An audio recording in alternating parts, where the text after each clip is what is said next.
तो प्रेमाचा भुकेला आहे, त्या व्यतिरिक्त त्याला काहीही लागत नाही. त्या भक्ती प्रेमाकरिता भगवान परमात्मा सुद्धा खूप खाली येतो बरं का. न म्हणे उच्चिष्ट अथवा थोडे, का म्हणे भक्ती पुढे. भक्ती पुढे भगवान परमात्मा उच्चिष्ट सुद्धा सेवन करतो.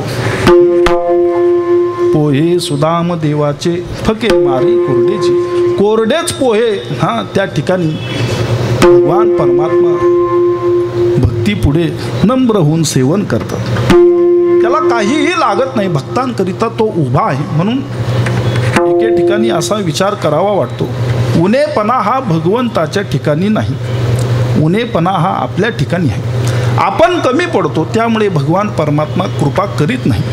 संतांची वचनं, संतांची प्रमाण हे कधीही निरर्थक नसतात, कधीही खाली जात नसतात. जो भक्तांकरिता उभा आहे, भक्तांची वाट पाहत नवे नवे भक्तांना स्वतः भगवान परमात्मा आवाहन करतात. आषाढी कार्तिकी निदान एसटीने तरी विसरू नका मज, सांगत असे गुज पांडुरंग. स्वतः भगवान परमात्मा सांगतात की बाबांनो, ठीक आहे, या संसारामध्ये तुम्ही खूप व्यस्त आहात, मान्य आहे, मलाही समजत आहे, माझाही प्रपंच आहेच की. त्या प्रपंचाबरोबर मी अवघ्या विश्वाचा प्रपंच करतो, त्यामुळे प्रपंचाचं ज्ञान तुमच्यापेक्षा मला जास्त आहे, हे देव सांगतात बरं का. म्हणून निदान आषाढी कार्तिकीला तरी माझ्याकडे या आवाहन करतात. मग उनेपणा त्याच्या ठिकाणी नाही, तो आपल्याकरिता उभा आहे. उनेपणा आपल्या ठिकाणी, कमतरता आपल्या ठिकाणी आहे. म्हणून आपण त्याची कृपा प्राप्त करू शकत नाही, ती कृपा प्राप्त व्हावी म्हणून हा अभंग प्रपंच संत महात्म्यांनी केलं. विठ्ठल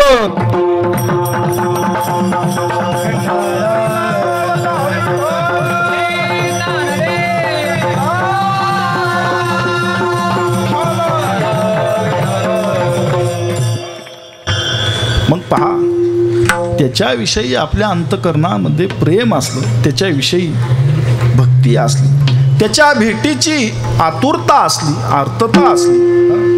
भक्त प्रल्हादाने एवढ्या मोठ्या प्रेमाने हाक मारली, नारायणा नारायणा बरोबर म्हटल्या बरोबर हा केसरसी उडी, हा दुनिया स्तंभ फोडी, आईसी कृपावंत कोण माझे विठाई वाचून. एवढी कृपावंत कोण आहे की हात मारल्याबरोबर भक्ताच्या पुढ्यात उभारती, साकार. म्हणून तेवढ्या प्रेमाने हात मारण्याची सवय घाला. कधी प्रयत्न केलाय का? अहो, माणसं देवाला नैवेद्य देखील लांबून दाखवतात, अगदी 2-2.5 फुटावरून. कृष्णार्पण, तुमचं ताट ठेवा बरं 2.5 फूट लांब. देवाला जेवू घालताना नामदेवरायांगत घालावं. देवापुढे मांडी घालून अगदी हाताने घास तोडून त्या ठिकाणी देवाला भरवावं. एक दिवस नाही जेवायचा. शबरीने संपूर्ण जीवन प्रभूंची वाट पाहिली. आपली वाट लागायची वेळ आली महाराज तरी कळाना. विठ्ठल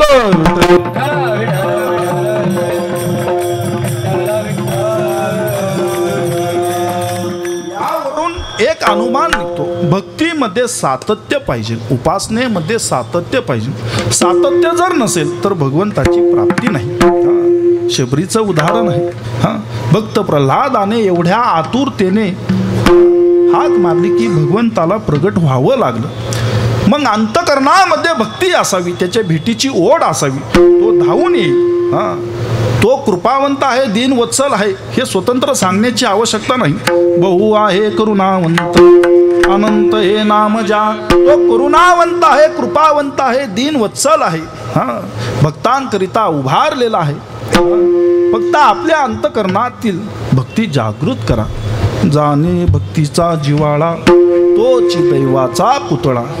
तुका म्हणे नवविध भक्ती जाणे तोची शुद्ध. अंतकरणामध्ये भक्ती निर्माण करा, मोठ्या प्रेमाने त्याला आळवा. नवे नवे तुमच्या अंतकरणामध्ये त्याच्याविषयी प्रेमभाव निर्माण झाला, त्याच्याविषयी आर्तता निर्माण झाली की तुम्हाला त्याची वाट पाहावी लागत नाही, तोच तुमची वाट पाहतो. तुका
चक्रपाणी वाट पाहे कोणाची, तुका म्हणे ऐसे आर्त ज्याचे म्हणे. त्याच्या भेटीची आर्तता ज्याच्या अंतकरणामध्ये आहे त्याला कळतं, त्याला का कळणार नाही. जेणे हे विश्व निर्मिले महर्षी देवा संस्थापिले, 21 स्वर्गा ते धरिले सत्ता मात्रे आपुलिया.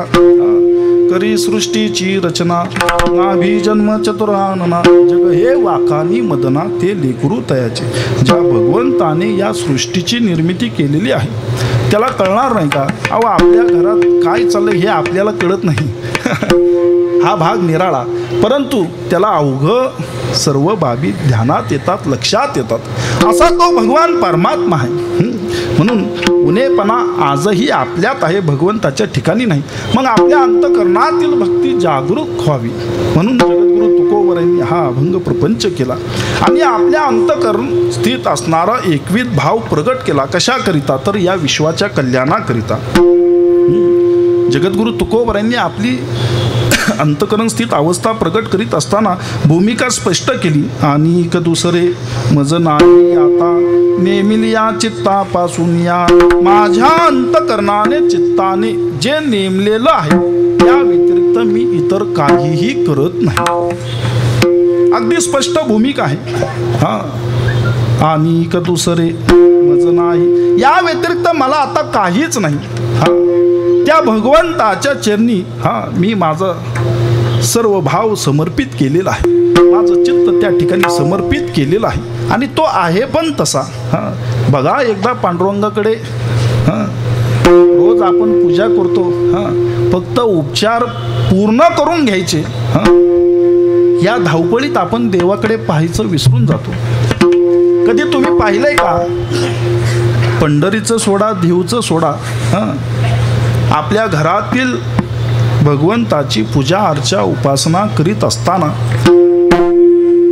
कधी तुम्ही या भावनेने त्याच्याकडे पाहिला का की आज भगवंताचं हास्य जरा वेगळं आहे. काही वेळेस पहा, भगवंताच्या आवडीचे जर पदार्थ आले देव हसतो बरं का. तुम्हाला कसं बासुंदी म्हटले वा वा वा, तसा भगवंताला देखील आनंद होतो. पहा एखाद्या वेळेस लोण्याचा प्रसाद ठेवून बाळकृष्णाची मूर्ती प्रत्येक घरोघरी असतेच. बारकाईने भक्तिभावाने पहा, त्याच्या चेहऱ्यावर एक वेगळीच कळी खुललेली असते. का तर आवडता पदार्थ सेवन करायला प्राप्त होत आहे. जसा आपल्या अंतकरणातील भाव असेल भगवान परमात्मा सुद्धा तो भाव प्रगट करीत असतात. आपण तेवढ्या भक्तिभावाने पाहतच नाही. देवघर अगदी सुंदर असतात, सागवानी असतात, शिसम असतात, चंदनाची असतात, काही संगमरवरी असतात, मार्बलची असतात. परंतु त्यामध्ये जे देव विराजमान असतात, भगवंताचे जे विग्रह असतात, याचे मात्र 8-8 दिवस पूजाच केलेली नसते, पुष्कळ ठिकाणी पाहायला मिळते. मग याला एकविध भाव म्हणावं का. रात्रंदिवस त्या भगवंताचं चिंतन करणे. म्हणून पहा, पुष्कळ मंडळी साधना करतात, प्रश्नही करतात, मग एवढं नामजप करतो, एवढी उपासना करतो, तरी आमच्या पदरी निराशा का, आमच्या पदरी दुःख का. साधनेमध्ये सातत्य नाही. सदोदित नित्य भगवंताचं ध्यान केल्याने अखंड समाधानाची प्राप्ती त्या ठिकाणी होत असते. सदा नाम घोष करू हरी कथा, तेने सदा चित्ता समाधान. एक माळ आणि 2 माळेने काही होत नाही. कामामध्ये काम, काही मना राम राम. जाईल भवश्रम सुख होईल दुःखाचे.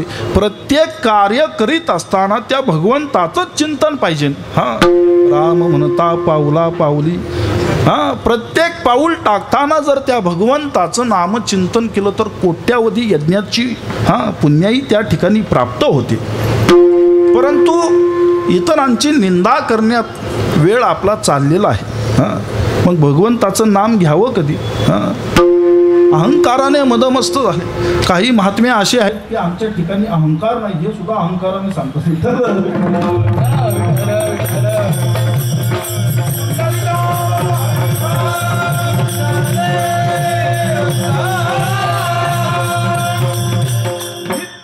अखंड भगवंताच्या नाम साधनेने ते तेने सदा चित्ताला सुधोती समाधानाची प्राप्ती होती आणि सुखाची झालेली प्राप्ती याचा प्रत्यय म्हणजे समाधान आहे.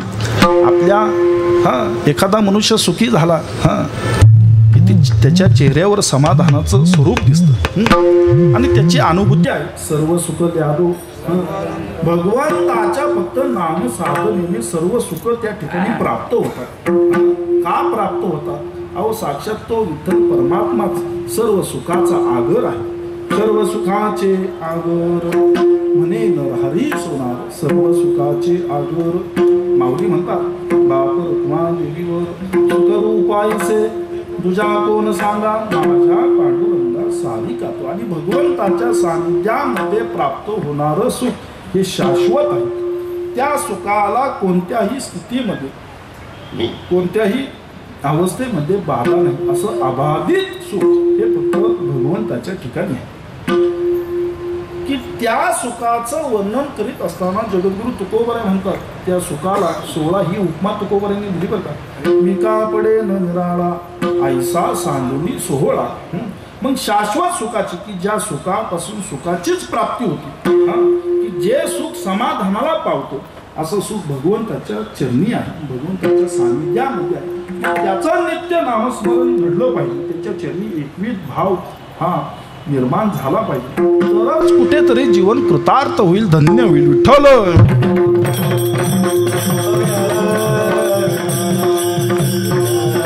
जगद्गुरु तुकोबराय म्हणतात त्याच्याशिवाय आम्ही इतरांचा विचार करीत नाही. आणि दुसरे मज नाही. आता मला दुसरं काहीच नाही. रात्रंदिवस मी त्याचंच ध्यान करतो. रात्र नकडे दिवस नकडे अंगी खेळे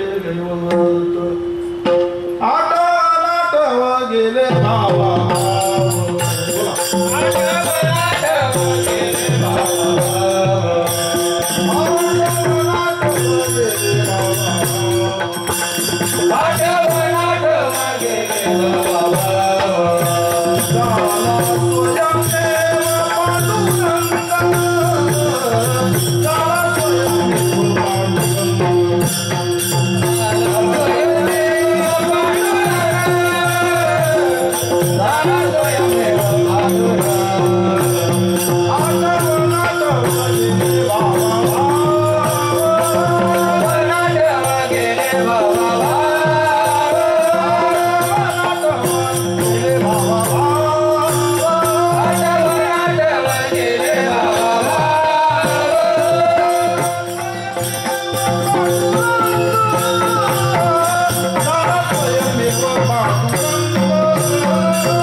आठव कुठल्याही प्रकारचा आता आठव राहिलाच नाही. काय आठवावं आता फक्त त्याला आळवावं. जांभळी देऊ नका बरं का महाराज. मी जय विठ्ठल करीन. विठ्ठल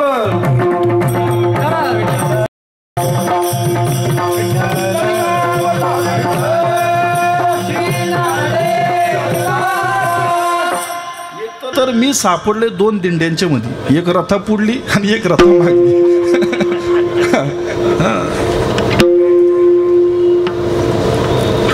असो विषयांतर नको, वेळ आपल्याकडे थोडा आहे. आठव गेले भावा भाव. आता फक्त त्याला आळवावं. त्याच्या व्यतिरिक्त इतर विषय आता नको. कारण अनेक विषयांच्या आरी गेलं. पहा विषयांचे चरवणी झाली आयुष्याची. विषय ओढी भुलले. आता याची कोण कीव करणार? म्हणून इतर विषयांना धुडकावून लावून आता त्या भगवंताचाच विषय सदोतीत अखंडित नित्य निरंतर माझ्या जीवनामध्ये राहील. माझ्या चित्ताने सुद्धा आता ग्वाही दिलेली आहे, साक्ष दिलेली आहे. चित्ताचे आसन का करीतो कीर्तन. ही अवस्था जगद्गुरु तुकोबरायांची बरं का. तुकोबरायांची नाम साधना, तुकोबरायांची भक्ती काय वर्णन करावी. रंगला या रंगी तुका विठ्ठल सर्वांगी. जगद्गुरु तुकोबराय म्हणतात किती नामचिंतन त्याचं करतो रात्रंदिवस. अगदी एक क्षण देखील त्या ठिकाणी विसर मला पडत नाही. त्या भगवंता वाचून मी राहू शकत नाही. म्हणून की काय जगद्गुरु तुकोबरायांचा जो दृष्टिकोन होता, विठ्ठल जळी स्थळी भरला, रीता ठाव नाही उरला, आज म्या दृष्टीने पाहिला, विठ्ठलची विठ्ठल विठ्ठल विस्तारला जळी, सप्तही पाताळे भरुनी, विठ्ठल व्यापक त्रिभुवनी, विठ्ठल मुनी मानसी. तुकोबारांनी हे सगळे सोयरे मानलेच नाही, विठ्ठलालाच आपलं जीवन मानलं. विठ्ठलामुचे जीवन आगम निगमाचे स्थान, विठ्ठल सिद्धीचे साधन, विठ्ठल ध्यान विसावा. तुकोबराय म्हणतात आता सर्व काही माझा विठ्ठलच. विठ्ठल बाप माय चुलता, विठ्ठल भगिनी आणि भ्राता, विठ्ठले विन चाड नाही गोता, तुका म्हणे आता नाही दुसरे. या विठ्ठला वाचून आता दुसरं तिसरं असं काहीच नाही. विठ्ठलाचं अहोरात्र दिवस रात्र भजन करणे हाच आमचा धंदा. दिनरजनी हाची धंदा, गोविंदाचे पवाडे. आता एखाद्याला जर म्हटलं मनोहर महाराज कसा चाललाय तुमचा धंदा, म्हणजे एखाद्याला बरं का, तर त्याच्या तळपायाची आग मस्तकात जाते. आम्ही काय धंदा करतो? अहो जगद्गुरु तुकोबरायांनी अभिमानाने म्हटलंय, दिनरजनी हाची धंदा. भगवंताचं नामचिंतन करणे, भजन पूजन करणे हा आमचा धंदा आहे. उलट आपण या पुढे एखाद्याने जर प्रश्न केला तर मोठ्या आनंदाने म्हणावं, अगदी आनंदात चालेल, पण तुमचं जर सहकार्य लाभलं तर अजून सुंदर होईल. ही भूमिका पाहिजे. परमार्थ करीत असताना सुद्धा अभिमानाने करावं. माणसं अभिमान बाळगतात, परमार्थाचा नव्हे. याचा धरीन अभिमान करीना पुले जतन. ही सेवा मोठ्या वैभवाने जतन केली पाहिजे, त्याचा अभिमान त्या ठिकाणी बाळगला पाहिजे. मग जगद्गुरु तुकोबराय म्हणतात या धंद्या व्यतिरिक्त मी दुसरा धंदा केलाच नाही. आता लोक या धंद्यात येऊन नाना प्रकारे धंदे करतात. विठ्ठल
अनिक काही धंदा. या धंद्या व्यतिरिक्त तर धंदा जाणतच नाही. नित्य ध्यातसे गोविंदा, नित्य त्या गोविंदाला मी त्याचं ध्यान करतो, त्याला ध्यातो. गोविंद गोविंद मना लागल या छंद. आता माझ्या मनाला तोच छंद लागलेला आहे. म्हणून परमार्थामध्ये आल्यानंतर एवढा एकच छंद जोपासावा. विठ्ठल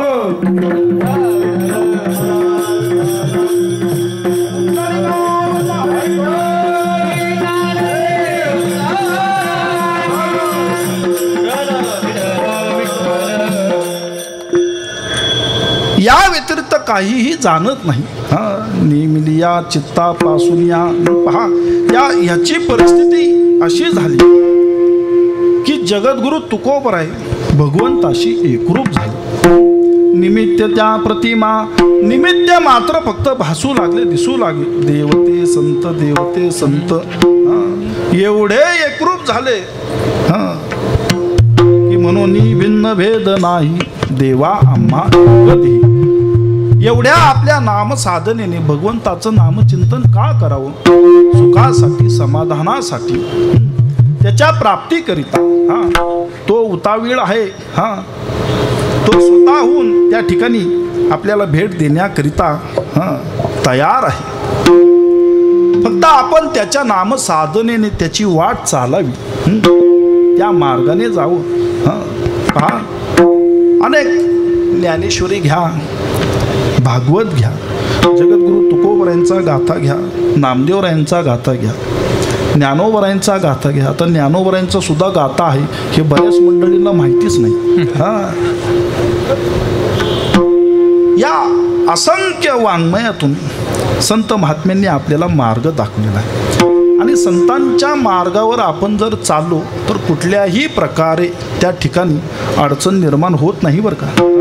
आणि सायासही करावा लागत नाही. तेनेची पंथे चालू जाता न पडे गुंता कुठे काही. कुठल्याही प्रकारचा गुंता त्या ठिकाणी निर्माण होत नाही. उलट संतांनी अगदी ठामपणे सांगितलंय, तुका म्हणे हेची नीट जवळी वाट वैकुंठा. एवढीच वाट नीट आहे बघा. नीट ऐका. हेची वाट एवढीच नीट आहे. आणि ती वाट दाखवली, तो मार्ग दाखवला.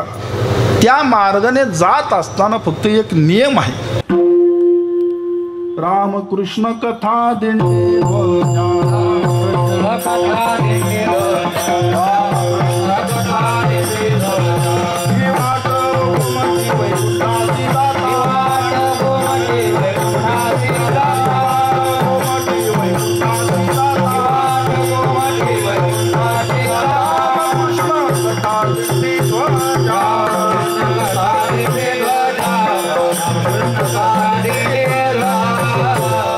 भगवंताची कथा करीत आणि त्या मार्गाने जात असताना दिंडीने जावं बरं का. ध्वजा कुंचे गरुड टक्के शृंगार निके करून. अगदी शृंगार. एक लक्षात घ्या, माणसं कशी येऊन सप्त्यात बसतात तरी कशाला हा प्रश्न निर्माण होतो. उर्वरित 2-3 दिवस राहिलेले आहेत. कीर्तनाला येत असताना अगदी नटून थटून यावं. तरणा भाग्यवंत नटे हरी कीर्तना. हरीच्या कीर्तनाला नटून थटून यावं. उग ह्यांनी त्यांनी पाहावं म्हणून नाही. तेथे असे देव उभा कीर्तना माझी देव उभा. कीर्तनामध्ये साक्षात भगवान परमात्मा उभे असतात. त्यांनी आपल्याला पाहावं, त्याची कृपादृष्टी आपल्यावर पडावी म्हणून अगदी नटून थटून यावं. शृंगार करून यावं. शृंगार निके करोनी भव्य दिंडी असावी त्या मार्गाने जात असताना. पॉलिस्टरच्या पताका नसाव्यात, पारंपरिक असाव्यात. आणि त्यानंतर पवित्र तुळशी वृंदावन घेतलेली माऊली त्या पताकांच्या मागे चालणारी असावी. पाण्याचा हंडा म्हणजे भजनवाल्यांना तहान लागली म्हणून देण्याकरिता नव्हे. पाणी म्हणजे जीवन. त्या कुंभामध्ये पाणी एकत्रित म्हणजे जीवन हे बंदिस्त केलेलं आहे. ज्या वेळेस आपण दिंडीमध्ये चालतो त्या दिंडीमध्ये अखंड जीवन असावं, चैतन्य असावं, याचं ते प्रतीक आहे. त्यानंतर टाळकऱ्यांनी चालावं, मध्यभागी मृदंग वादक असावा, विनेकरी असावा. त्यानंतर संपूर्ण महिला वर्ग असं वैभवात दिंडी घेऊन त्या मार्गाने जावं. ध्वजा कुंचे गरुड टक्के वगैरे घेऊन शृंगार निके करून उत्तम प्रकारे शृंगार करून त्या भगवंताचं रामकृष्ण कथा, त्या भगवंताची कथा करत, त्याचं भजन करत, गात जागा प्रेम माघा विठ्ठला, त्याचं मोठ्या आवडीने भजन करत तो मार्ग चालावा.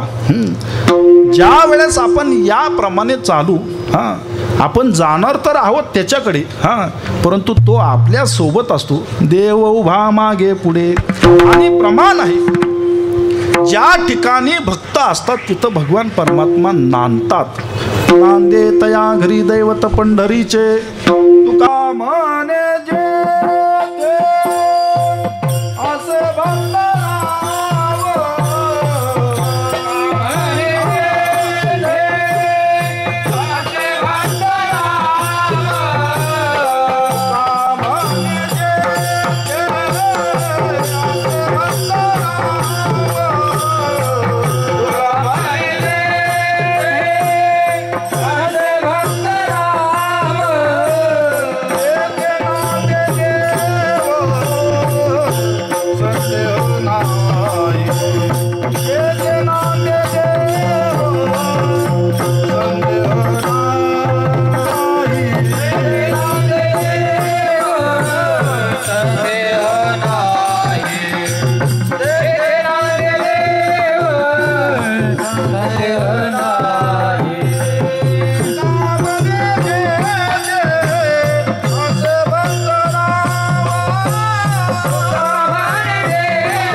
असे भक्त राव ज्या ठिकाणी भगवंताचे भक्त असतात त्या ठिकाणी तो असतोच. तेथे नांदे देव संदेह नाही. का नांदतो तो? अहो भक्तांच्या संगतीमध्ये त्याला प्रेमाचा लाभ होतो.